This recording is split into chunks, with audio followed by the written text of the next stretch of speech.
Das ist die IMAX Hawk Sport Drohne, die 6S-Version mit der GoPro Hero 8 obendrauf.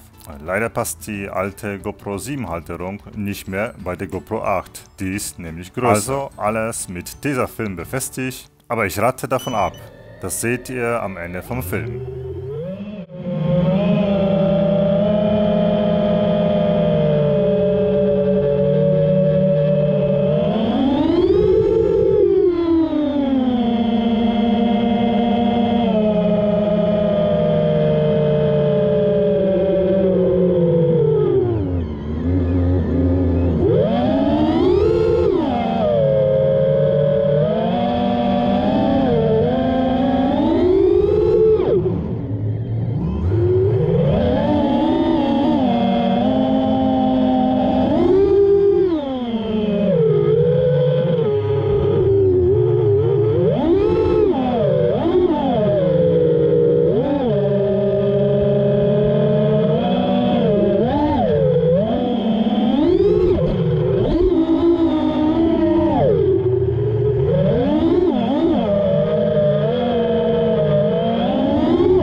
Ja, das war's mit der GoPro 8.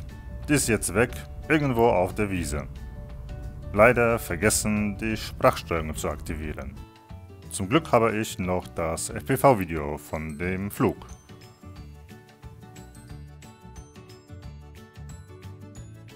Ach, und hier sieht man die schwarze GoPro unten links und rechts Mitte, wie die über die Wiese fliegt. Hier war der Absturz. Und dort ist die Drohne zum Stehen gekommen. Bis in die Nacht die GoPro 8 gesucht und kein Erfolg. Jetzt habe ich mir meine 53.000 Lumen LED-Taschenlampe geholt. Sollte genug Licht sein, um die Kamera zu finden. Aber alles vergebens. Die GoPro 8 habe ich nicht gefunden. Also tschüss, ich gehe jetzt schlafen. Phase 3. Markierung der Suchabschnitte mit Toilettenpapier. Ja, und das brachte den Erfolg. Die GoPro 8 habe ich da links oben gefunden. Jetzt nur noch das Papier einsammeln und die GoPro prüfen, ob alles noch funktioniert. Denkt dran, immer gut die GoPro auf der Drohne zu befestigen und am besten die Sprachsteuerung aktivieren, um diese dann leichter zu finden. Prima, die GoPro hat keinen Kratzer und scheint wirklich robust und wasserdicht zu sein.